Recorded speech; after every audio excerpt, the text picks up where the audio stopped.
A 44-year-old G2P1 female at 38 weeks gestation presents to Ogden Regional Labor and Delivery with painless vaginal bleeding, and she's going into labor. Fortunately, they have Dr. Scott Swift working that night as a laborist. She begins to have massive hemorrhaging, and the diagnosis of placenta accreta is made. Now, this was not caught because the patient failed to come in for her prenatal care with her obstetrician. What would you do in this scenario? We're going to discuss many of the factors that influence maternal mortality rates today with Scott Swift.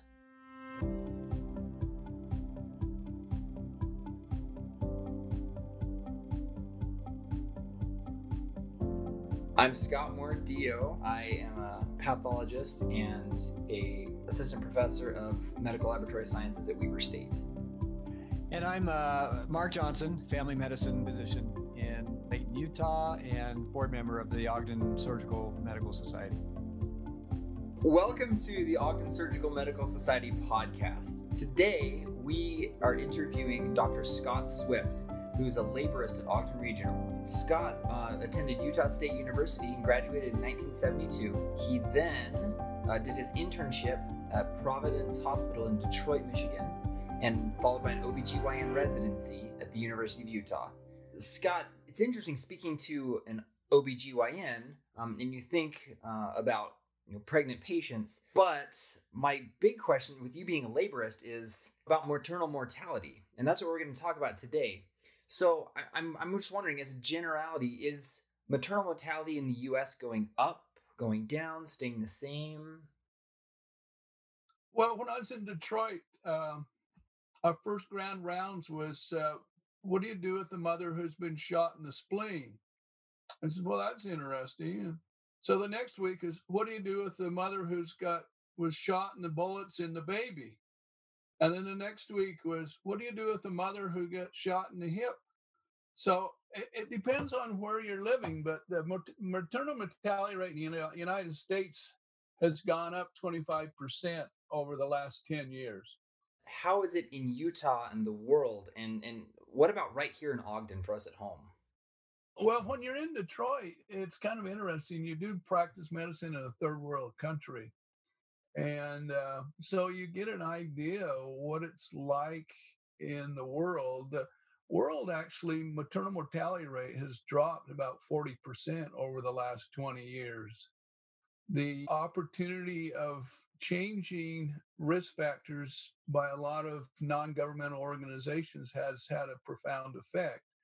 Yet 60% of the world mortality occurs in Africa, in the sub-Sahara and Asia part of the world. There's a book written, it was kind of interesting. It's called Where Have All the Mothers Gone? And it talks about barriers. And they just tell stories. And one of these sort of trained midwives practices in this little village. And if she has a problem, she has to put the mother and strap the mother to her, and they get on a motorcycle and have to drive about 30 miles on a dirt road to get help. And so when you're looking in the United States and other places, you do have to realize that there are places that people sometimes have to drive hundreds of miles to get care. And consequently, you get third world statistics. Third world statistics is 1 in 100 mothers die and 1 in 10 babies die. It sounds like there's a big kind of disparity of care there. There is. And we're seeing that in the United States, and it's divided across the board from rural settings that have no people that will practice there. Texas had a real problem with it.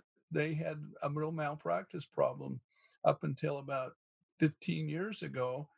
They got to the point where people had to drive 200 miles to see an OB, neurosurgeon, or general surgeon. And they then put the Texas Initiative and corrected that problem by their malpractice reform. But Texas still, their maternal mortality is 36 to 38 per 100,000. Utah is about 17, and California is about 4. So that's just in the United States. There's that much disparity that we're dealing with. So, Dr. Swift, we were wondering what are kind of the top 5 causes of maternal mortality. And I imagine maybe that top 5 varies, from maybe region to region, even in the United States, and especially, worldwide, it may be different. But give us a sense of what are the top causes of maternal mortality in those different places. The biggest problem we've had is gathering the data and what constitutes maternal mortality. If you're reading the World Health Organization, the maternal mortality would include pregnancy, delivery, and 42 days after delivery. But if you're looking at the CDC and the state of Utah, you'll notice in the state of Utah, when you come to, you'll see we're tracking along about 10, 11 maternal deaths a year. And all of a sudden we jump up to 20. And what happened is Utah, and now the CDC has changed it so that it's pregnancy, delivery, and 1 year after delivery. And what they found is a third of the deaths occur during pregnancy, a third occur at time of delivery, and a third occur a year after delivery. And those that occur after delivery are mental health, suicide, and drug overdose. And now that has moved into the number 1 cause of death in the Mountain West. And are you seeing those similar demographics with Utah compared to the rest of the nation, or are there differences there as far as causes of maternal mortality? Well, for the United States, the maternal mortality rate's around 12 per 100 to 17. Is the problem we have is maternal mortality statistics weren't gathered for about 3 to 4 years. And then again, we're talking about different methodologies of what are you going to include. Our maternal mortality is less than the national average, but it does encompass those 3 areas. The cause of death in those 3 areas is different. The cause of death is cardiovascular stroke in the 1/3 during pregnancy. During delivery, it's hemorrhage, cardiovascular, and amniotic fluid embolus. And 1 week after delivery, it's hemorrhage, preeclampsia, and infection. And then from a week out, then you get the suicide and the drug overdose. Did you mention pulmonary embolism? Is that you see that mostly postpartum, or you're also seeing that as a top cause antepartum? Well, they kind of loosely put that under cardiovascular / embolization. Yeah. So it's sometimes hard to tease that one out. So yeah, that's in that mix. So, Dr. Swift, I wanted to kind of get to a timely topic here, as there are some racial tensions here in America. I wanted to see if you could speak a little bit toward the racial disparities in the U.S. regarding maternal mortality rates, and then kind of follow it up and see how that applies here in Ogden. Well, Utah and the United States, we pretty much mirror it. The non-Hispanic white maternal mortality was 14.7. Non-Hispanic black is 37.1, and Hispanic was 11.8. So that has a big difference. But then if you mix in age, for all ages, again, it's around 17.4 for Utah. Under 25, it's 10 per 100,000. 25 to 39, it's 16. But 40 and over, it's 81. So it's 7.7 times more dangerous than a 25-year-old. So what you have is you mix in race and age, and it can be quite lethal. Are there any that's interesting because I've thought of that a little bit, but are there socioeconomic factors like access to healthcare or ethnic factors? Age is definitely a factor. I agree with you there. Well, I always go back to the story of the lady putting them on the back of the motorcycle and driving them to the hospital. That's a lot of the barriers we're dealing with. The older the pregnant patient, they're less willing or too busy to come in for visits. And so a lot of times you may see them late in the second or early third trimester. And if they have blood pressure problems, you can have superimposed toxemia on top of that on your first visit. And so you're looking in the non-Hispanic Black population. Again, cardiovascular and stroke are the two big killers. And so if you're not even seeing these people, you can't really modify that very much. The biggest barrier we have in America is, unfortunately, it's our healthcare system. With COVID-19, we're looking at 40 million people lost their insurance who joined with the other 20 plus million who didn't have insurance. We're almost getting up to a third. So, yes, now you put a whole nother barrier there for people to get health care. And the sad part is these maternal mortality, 60% of them are preventable. Dr. Swift, on that, so if I hear you right, there's a lot of confounding factors on this. You mentioned age. Dr. Moore mentioned socioeconomic differences. I think you mentioned that cardiovascular disease might be higher rates in Black population. And I guess that is also a factor. But if I hear you right, access to healthcare, do you see that as maybe the biggest difference between ethnic groups? I see that these are barriers. Like I said, it's like the lady on the motorcycle. A lot of these people have trouble even navigating the healthcare system, even if they're in it. And so, yes, we put up a lot of barriers. I mean, you have free medical clinics, but nobody provides prenatal care in those medical clinics. Medicaid does reach down. All you need is a positive pregnancy test to qualify for it, but then you have to find a provider to take it. So, nice thing about Ogden is we do have Midtown, which is sort of a safety net that a lot of people can get into, and there's a lot of support there. You have an OB that goes down there. You have access to maternal fetal medicine. I think it's interesting. I look back when I started medical school.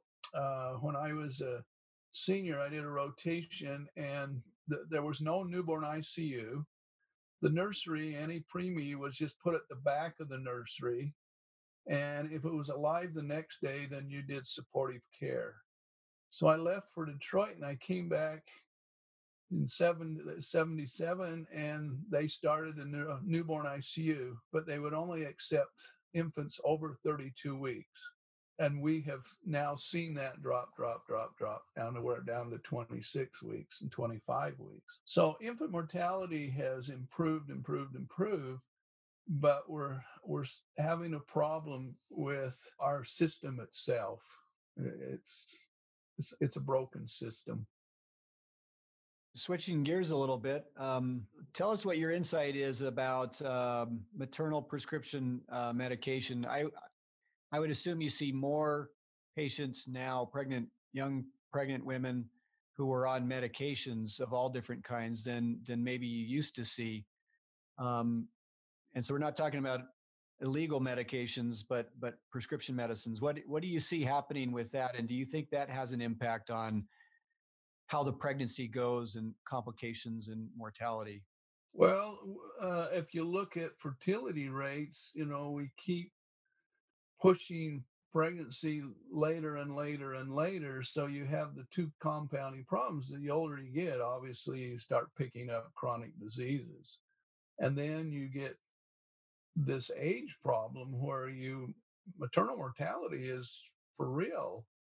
when I was in Detroit, we did obstetrical care for a methadone clinic. So we did 20 a month with polypharmacy all the time. So you really didn't know what they were doing. And now I'm seeing that here in Ogden.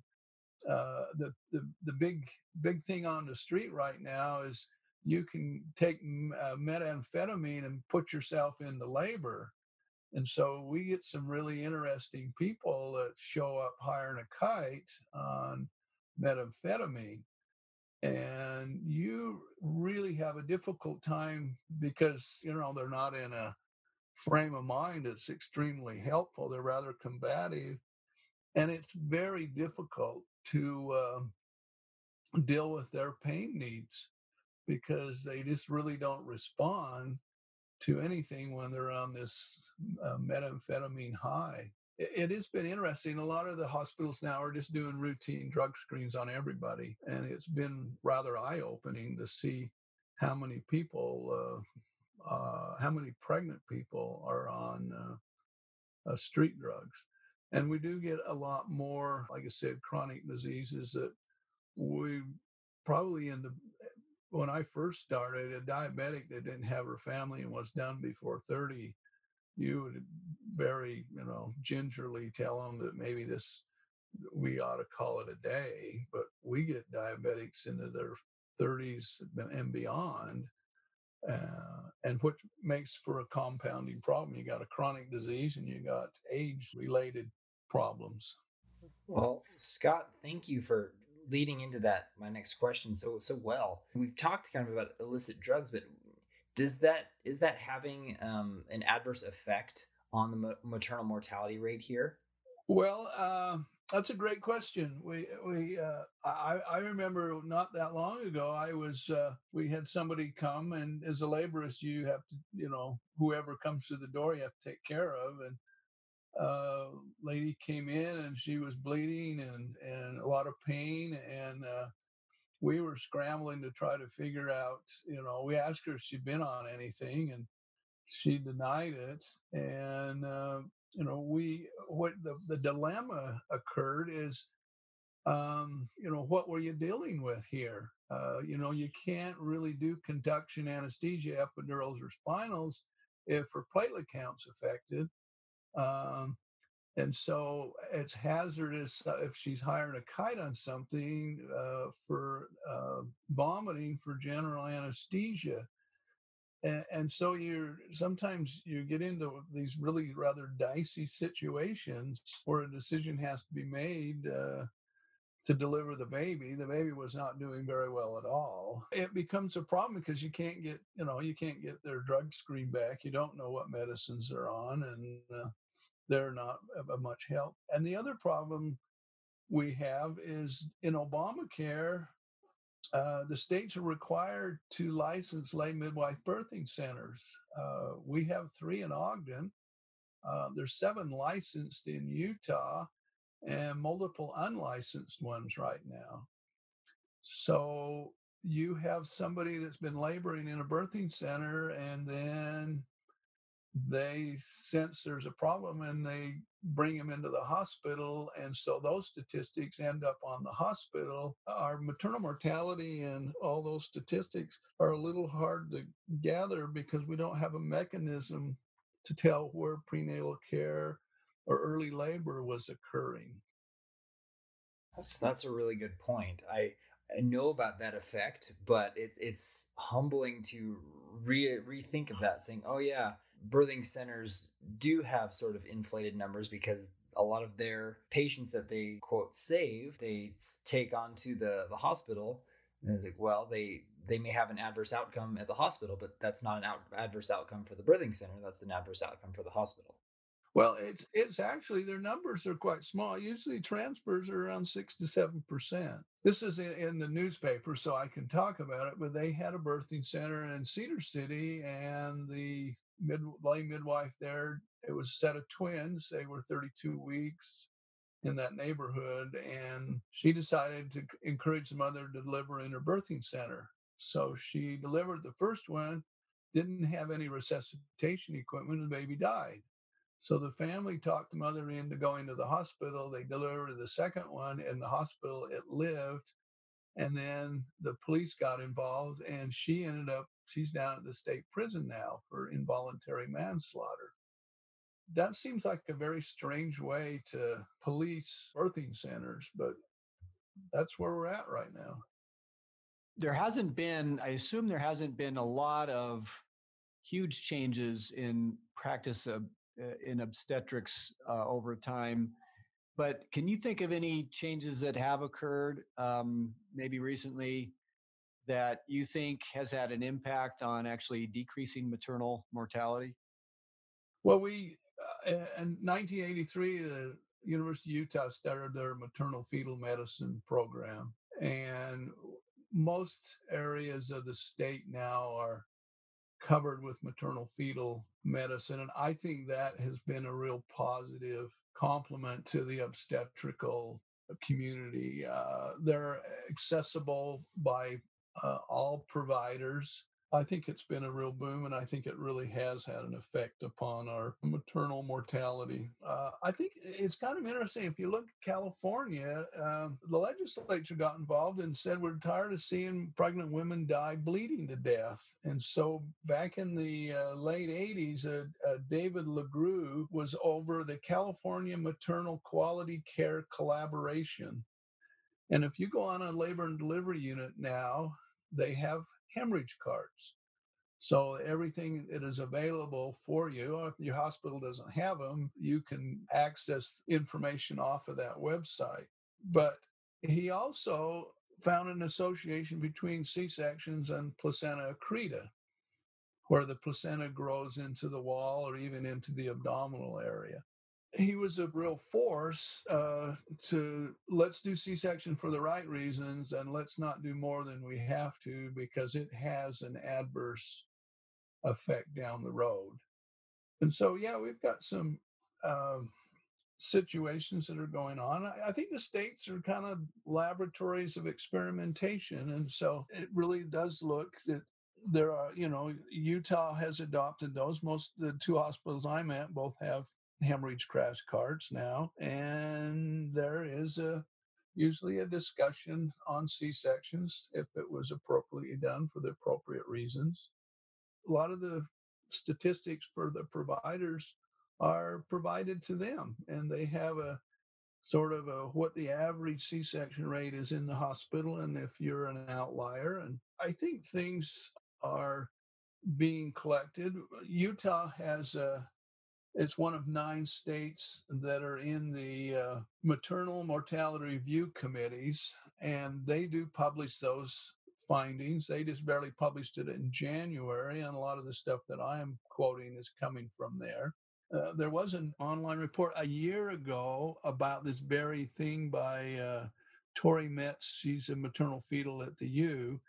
You can pull it up and walk through it, and it just talks about the very things that we're talking about right now. So I think what happens is we're starting to become aware that we could do a better job.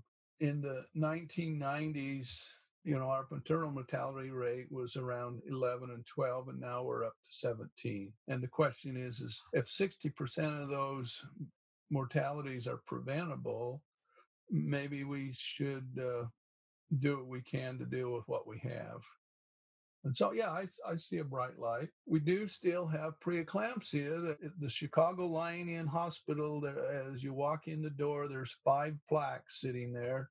4 of them are filled in, and the one right over the door is blank. And it's still sitting there. It's been there for 89 years, waiting for somebody to discover the cause and cure of preeclampsia. So we got some bright young minds coming up, and here you could get yourself on a plaque. You've mentioned a couple times about laborists, and I understand you're a laborist at 2 hospitals in Ogden. Can you explain a little bit about what a laborist is? The hospitalist program started about 20 years ago, and they used to, in some parts of the country, they call us OB hospitalists. Actually, that's a company name, but it's sort of around here, most people call them laborists. Basically, it's the same situation as the hospice. You're covering the in-hospital part of obstetrics. The problem we have here in the hospitals, you have to take your hat off to them. They acknowledge there's a problem. Is all of these places are bringing pregnant women. You got these lay midwife clinics that have basically they just come to labor and delivery. You don't have a lot of interaction with them before, and you have people that visit from all over the place. And this is a regional referral center, and we get transfers in regular from outlying areas, and so those people need to be taken care of. So there's a need, and the other problem is a lot of the doctors cover more than one hospital, and sometimes they get stuck at one hospital, and somebody has to deliver their kids at another, and if they're on calls tied up. So there was a need, and they're both hospitals here in Ogden have addressed it. Davis just started a program, and Layton is putting theirs back together again. Do you think that having a laborist in the hospital decreases the chance of maternal mortality, or does it have any effect on it? The data is hard to come by because, again, it's our ability to get the data has been a real problem for us. I think with Utah, we have our collections getting a little more structured, and the CDC now has a checkoff box if person is pregnant. And I think that the laborist has been shown to decrease maternal mortality in those hospitals if they are at the hospital when it occurs. But obviously, we don't have any influence on people who have a complication at home and pass away. There's no way we can affect that outcome. So we're still dealing with these barriers that people have to deal with. It was interesting. There was a fellow who came to Ogden Region about 2-3 months ago. He's T.R. Reed. He wrote a book called Healing of America. And he did that about 15 years ago. And about 4 or 5 years ago, PBS Frontline decided to fly him all over the United States. And it's called Sick Around the World. And that's available on YouTube if you want to watch it. But he went around and compared all the healthcare systems in the industrialized world, about 7 of them, to the United States. And he asked 3 questions. 1, is everybody included? 2, is it affordable? 3, does it bankrupt you? Unfortunately, the U.S. failed on 2 of those. But becoming aware, but after he met, I got to talk to him afterwards, and I asked him, how optimistic are you about change? And he says, I am really optimistic this year. And I says, well, why is that? And he says, I think if the election's close, either candidate can waive the age requirement on Medicare. So that would cause some sweeping changes if that comes down to the wire. And so it would be an opt-in on Medicare, which would then take away the barrier to health care. So you mentioned about primary OB providers and the laborists and the perinatologists who are with maternal fetal medicine. Do you see those 3 groups working together well in coordination? Do you see a lot of co-managing of patients? And do you see that system working well? I think it works well in a urban area. Where the breakdown occurs is when you get to a smaller hospital that doesn't have the number of deliveries that would be able to support these supporting factors: maternal fetal medicine, laborist, etc. I think the COVID has brought some things into perspective that you can provide those services without actually having a face-to-face encounter. You look at the OBs today, and what they did is they converted a lot of their visits to online. On their first visit, they do their blood work. They have them give them prescription for blood pressure cuff.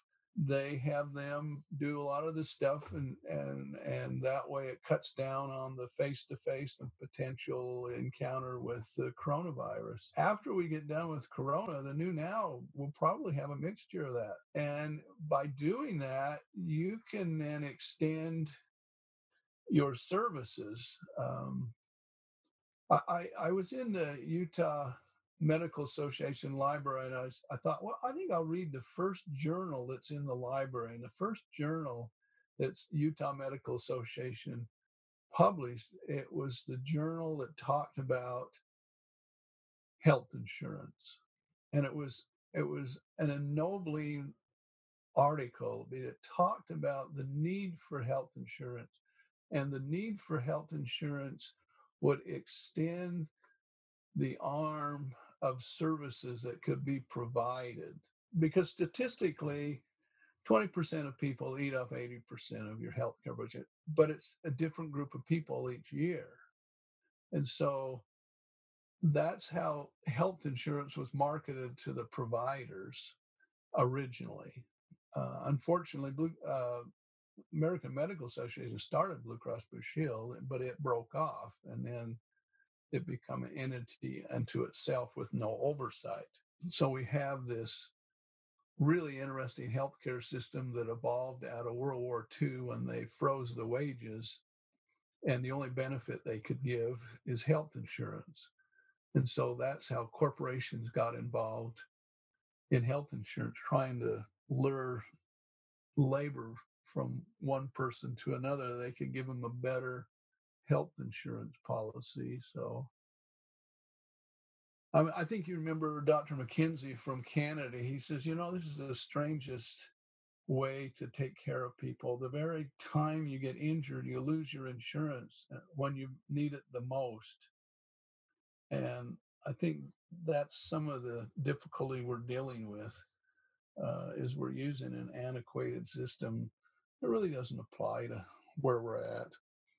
And I think our statistics, and maternal mortality, we're number 47 in the world. We're tied with Cuba and Zimbabwe. Wow. That's probably not going to look good on a if you're trying to recruit people internationally. And of the 10 biggest industrialized country, the U.S. is number 10. This is not a safe place to have babies. Let's talk a little bit about some evidence for the maternal mortality then. As a first world country, even though we are ranked among the third world countries almost, what kind of evidence is there for, electronic fetal monitoring or ultrasound impact, or even prenatal care? Like, what evidence is there for it? Well, you have to go back. I used to do a lot of humanitarian trips, Central and South America. When you go there, we would go out in the bush, and I would, teach healthcare workers, and you'd sit and ask questions, and you would have a healthcare worker would raise their hand and they'd say, well, what sign do you have just before the mother dies of bleeding? And so that person sat next to somebody that bled to death. And so when you're there, you look at the 3 leading causes of death, and which is hemorrhage, toxemia, and infection. Really, it's very difficult because it's 1 in 100 for the mothers and 1 in 10 for the babies. And if you look in the 1900s, it was 1 in 100 all over the world. Actually, we had 1980s, 1990s, we were in Utah about 11 per 100,000. And we have, over the last 10, 15 years, we're creeping up. We have these barriers that have been created, and we haven't faced the facts that we need to eliminate a lot of those barriers, because we do have the services available and there's capacity in the system to take care of these people. But we also have to deal with the fact that people have chronic diseases, they're getting older, and they think that they can have a baby and have a good outcome. That's a difficult road to hoe. So we have perceptions in the public about what they want, and they don't have the data to make those decisions. Like I said, we didn't have maternal mortality nationally, was just barely published this year and hadn't been for about 4 or 5 years. I think that there's oversight now. The question is, how do you make it in a form available to the public so that they can use it to make their decisions?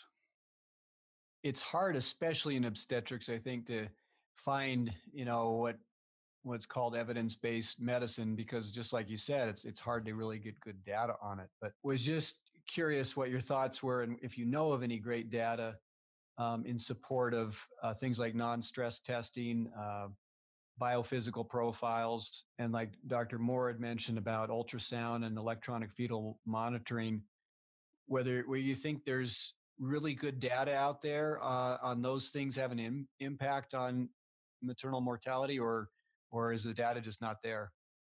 Well, the difficulty you have is a lot of the practice of obstetrics was driven by malpractice. It becomes more of a question of what does the public perceive is good care. I've been involved in several malpractice cases, and the first question is, did you get an ultrasound? The second question is well, when did you do the C-section? And did you have a consultation? And so you find yourself using technology that may or may not have a basis. So there have been multiple studies. Ultrasounds at 20 weeks help as far as if your dates are good, so that you don't have a premature baby born.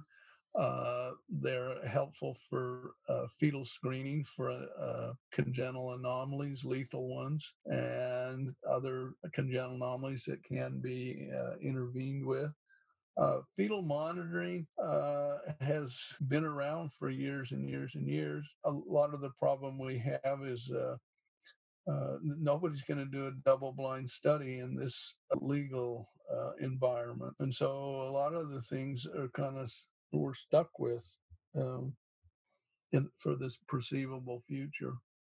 How about OB anesthesia? Has there been much that has changed in over your career that you've seen for the better as far as anesthesia goes? When I first came to town, the year before I came, we had 2 anesthetic deaths in mothers. And what happened is physiology of a pregnant woman is different than a non-pregnant woman. We have people that are more trained in the obstetrical anesthesia area. The services have people, that are assigned just to OB. I think all in all, the obstetrical practice has improved immensely, and we've avoided a lot of problems than we have in-house. But again, you get to this problem when you get fringe areas where you get out where you got smaller hospitals, and they got to wear a lot of hats, and some of them are trained well, and some of them may have been trained and not had a lot of obstetrical experience. And so sometimes the reaction to the drugs can be a little bit different in a non-pregnant state. We're consistently in Utah below the national average as far as maternal mortality, but when the United States is going up, Utah has gone up too. And so, yeah, we've got some work to do. It's a lot safer here than in the jungles of Central America. And it's a lot safer here than downtown Detroit. We've talked a lot about many pregnant women in the US may have barriers to access for pregnancy service. I think it would be wise for us to talk for our audience about some of the options that patients have without insurance here in Ogden. I'm thinking like, the health department or Midtown or Baby, or do you have any other insight for that?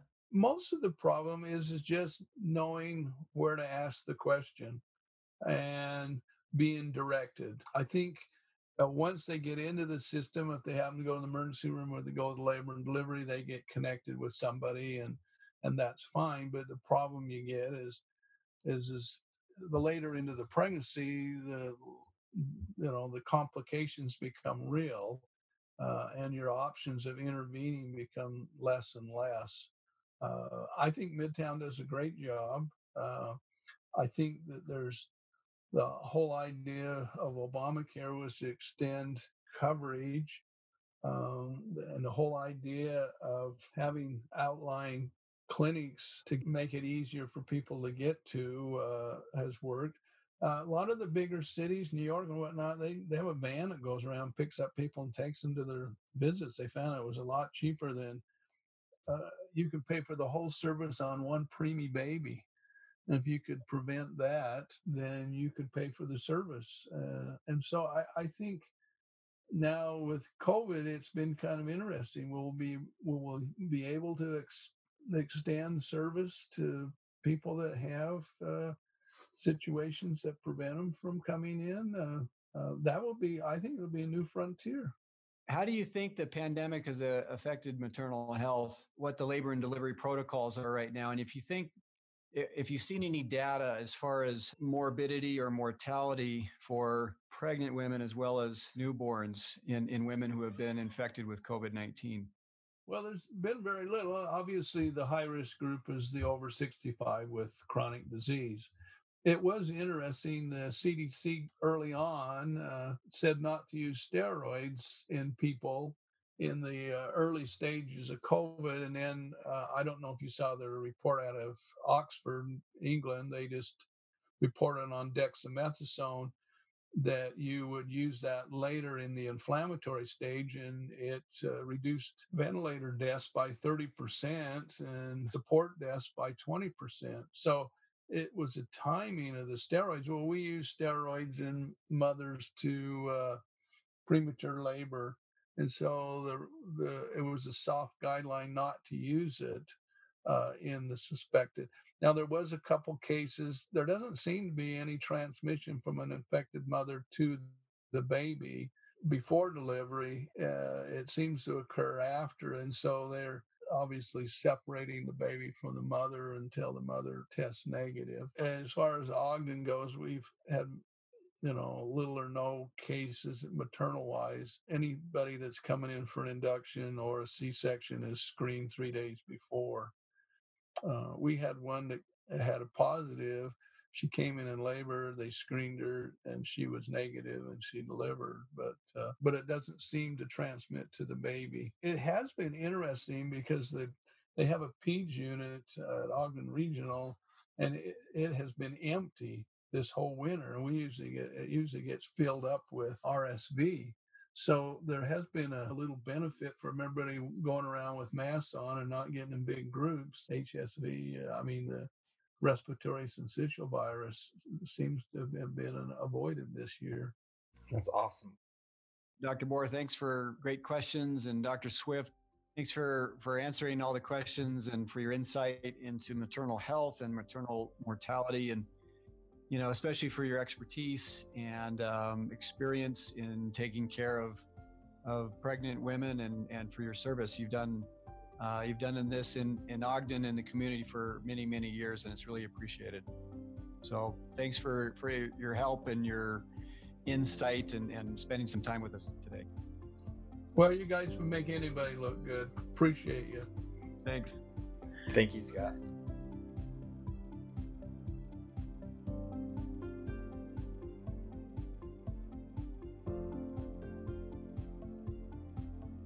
This has been a production of the Ogden Surgical-Medical Society. Your producers were Clark Madsen, MD, Teresa Puskedra, MPC, and the board of the Ogden Surgical-Medical Society. The executive director is Teresa Puskedra. Your hosts were Mark Johnson, MD, and Scott Moore, DO. Editing and sound design was done by Colton Gomez, and this is all supported by members of the Ogden Surgical-Medical Society like you.